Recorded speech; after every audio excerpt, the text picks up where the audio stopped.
All right, let's talk about radians and graphs. So we talked about 360 degrees is 2 pi radian. So now we're going to think about our graphs, but in terms of radians instead of being in degrees. So here's the adjustment that we need to make. Where before we calculated the period as 360 divided by b, the coefficient of x, how fast we're going around the circle. Instead of saying 360 divided by b, we're going to say 2 pi divided by b, because 360 degrees is 2 pi radians.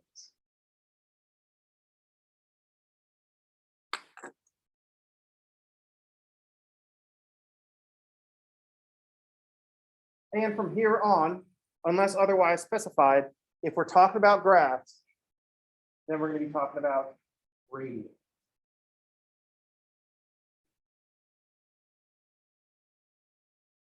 All right. So let's work on this. Let's take a look at this graph. I've given you some of the information. And from this, we need to figure out the middle, the amplitude, the period, which will tell us the value of b, and then we can write more equations based on what we decide is the start. Once we pick a start, that'll tell us plus or minus, sine or cosine, and the value of c. Let's take a look at what we got. One of the top points is at -110, and the next top point is at 1110. So that tells us that the period is 12. So the distance between these 2 points is 12. So the period is 12. And that comes from the 11 minus a -1. This is not the number that's going to go into the equation, because if the period is 2 pi divided by b, then b is 2 pi divided by the period. So this tells us that b is 2 pi divided by the period. So the value of b that's going to go into our equation will be 2 pi divided by 12, or pi over 6. That's going to be our coefficient of x. 2 pi divided by 12 is pi over 6. 2 pi divided by pi over 6 will give us 12. So the period is 12. That's the first thing that we notice.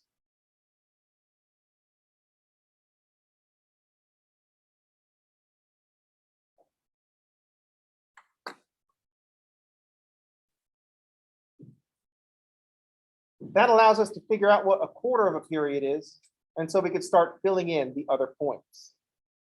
So if the period is 12, then 1/4 the period is 12 over 4, or 3. So our named points are going to be 3 units apart horizontally. So we'll go from -1 at the top. 3 units later, we'll be at 2. And then 3 units after that will be at 5. 3 units after that will be at 8. 3 units after that is 11. 3 units after that will be 14. Oops. I spelled comma incorrectly. Comma is a lowercase parenthesis. I don't think that's the original intention, but calls them like I sees them. 3 units after 14 is 17. 3 units before the -1 will be at -4. So we've got the horizontal business worked out. Next, we need to look at the vertical business. At the top is at 10, and the bottom is at 2. So we need to figure out halfway between those. The top from the bottom, that's a distance of 10 minus 2, or 8.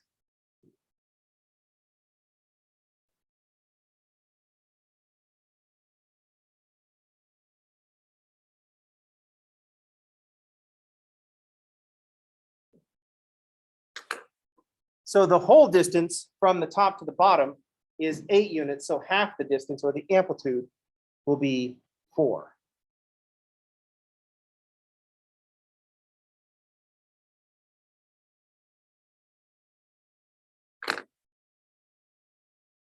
Now I'm spelling brackets wrong.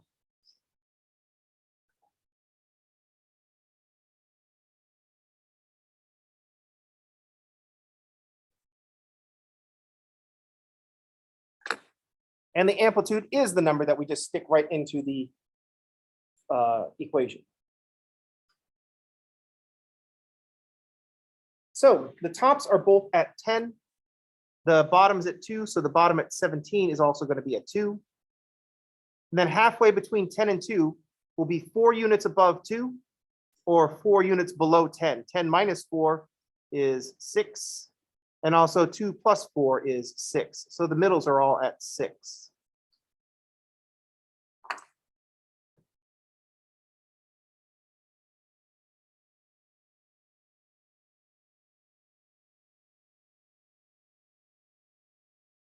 The middle is a 6. It's either a 10 minus 4 or 2 plus 4.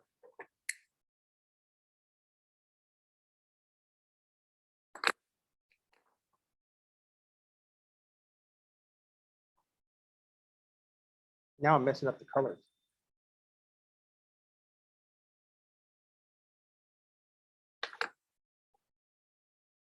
So the middle be at the top minus the amplitude or the bottom plus the amplitude.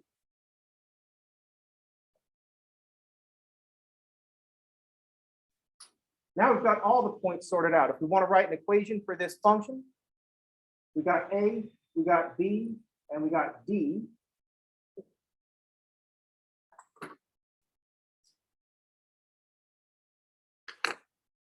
All we need is C, and then plus or minus sine or cosine. Plus or minus and sine or cosine is determined by where we consider the point that we start at. So if we read this as starting at negative 110, starting at the top,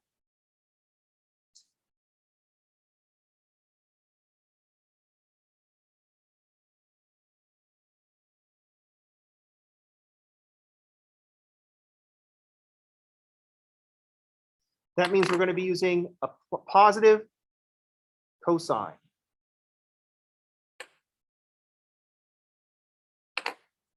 So our function will be A, which is 4, positive 4, because we're doing a positive cosine. B is pi over 6.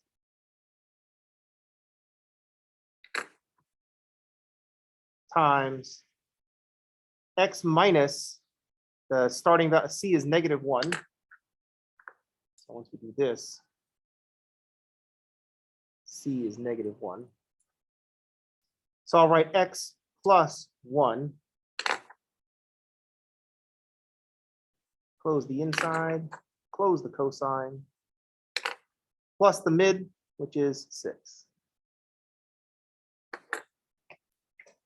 There's an equation which will have all these points.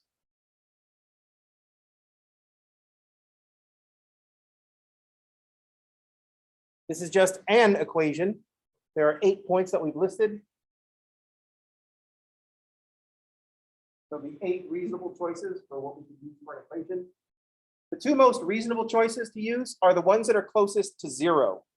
So notice that x is 0 somewhere between negative 1 and 2. So these would be the 2 most reasonable choices, unless we, for some reason, really wanted to have a negative cosine.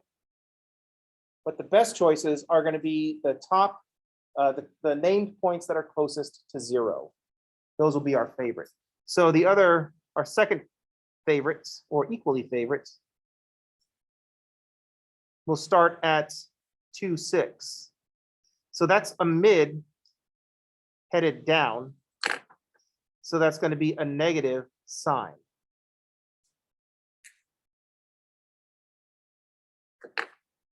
Now we can write the equation. Y equals, we're using negative sign, leave space for the amplitude. So negative 4 times the sine of pi over 6 times x minus c. Since we're starting off at 2, 6, that 2 says that c is equal to 2. So we'll just write x minus 2. Close the inner parentheses, close the sign, And D is still +6.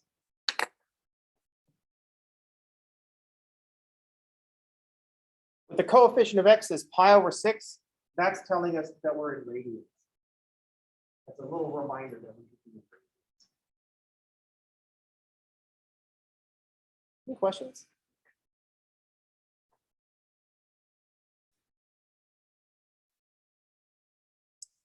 Your calculator knows radians, but it generally doesn't give you multiples of pi. It just gives you the decimal equivalent.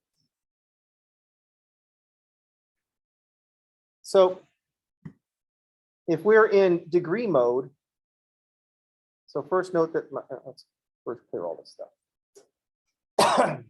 Note that we're in degree mode. So if I ask the calculator for, say the sine inverse for an angle, say the sine inverse of 1/2, it tells me 30 degrees, because sine of 30 is 1/2. If I switch to radians, it's going to tell me pi/6.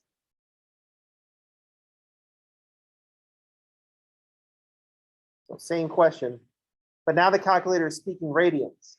It's going to tell me pi/6, but it's going to give me the decimal equivalent of pi/6. If we divide out the pi, it's going to give me the fraction multiple of pi/6. And if we convert this to a fraction, if we're lucky, then our calculator will be able to tell us that this is 1/6 of pi.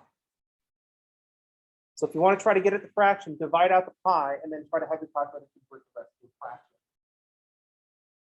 If it doesn't convert the rest of the fraction is either there was some round off that the calculator did come at the decimal, or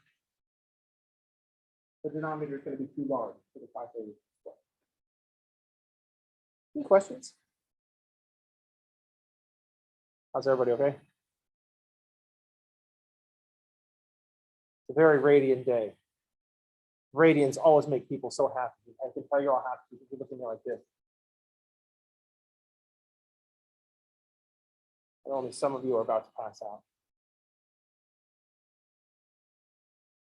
Full disclosure, I have a deal with the coffee shop to make sure everybody buys coffee before this class.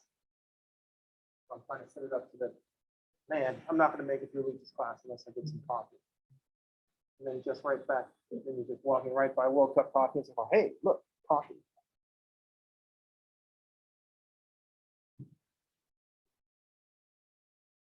I don't know about other instructors, but I also don't prohibit the consumption of beverages in my class. Now, if you bring food in here, then no. Maybe if you bring like silent food, because I understand sometimes our schedules get messed up. I don't get a chance to eat before our afternoon class. But if you walk in here, look with a bag of chips, I'm just gonna tell you to leave. So because you're that whole crinkle, crinkle, crinkle. It's like people that bring hard candy to the theater and then decide to open that shit during a quiet scene. Like, well, dude, it's like in an Avengers movie or something. There are gonna be loud parts. Fucking wait. But they wait until it's like this moment where people are like, the actors are like sitting there and it's like quiet and they're having this quiet discussion. Everybody's whispering. They're having a fucking whisper in movies now. And it's at that point they're like, oh, I want chips. And we got to listen to that. It's like, well, in 2 minutes, it's a Marvel movie. Wait 2 minutes and it's going to be loud as shit. Just wait until then. Then you can like open up whatever you want. No one will even notice. You'll be like, oh wow, can you believe the sounds, the surround sound? Sound like that crinkling is right next to me. But instead, quiet moment. Everybody just like paused and looking around.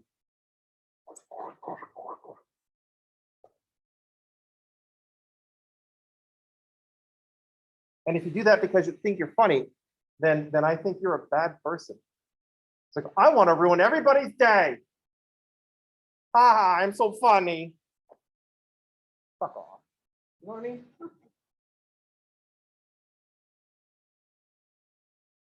I guess I get salty about random things when I skip one.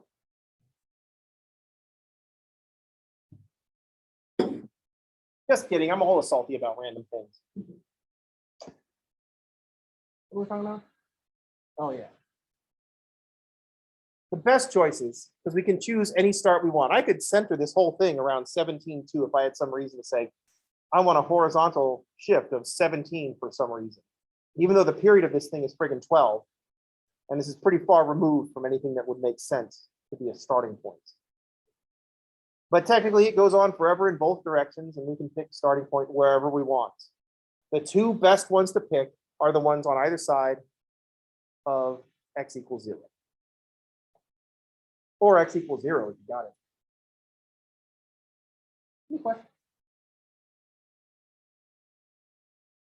I guess it looks bad if the value of c that you chose is larger than the period. Like if we look at the horizontal shift is 17, it's like, well, the period is 12. Just subtract 12 from that and start at 5. That'd be more reasonable. Does that make sense? Think about 0 being in the middle. We can do whatever we want, but that means we have the responsibility to make reasonable choices. That's not a trigonometry rule. That's just a general rule for freedom.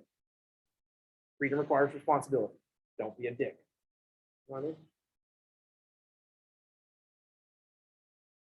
Is everybody okay?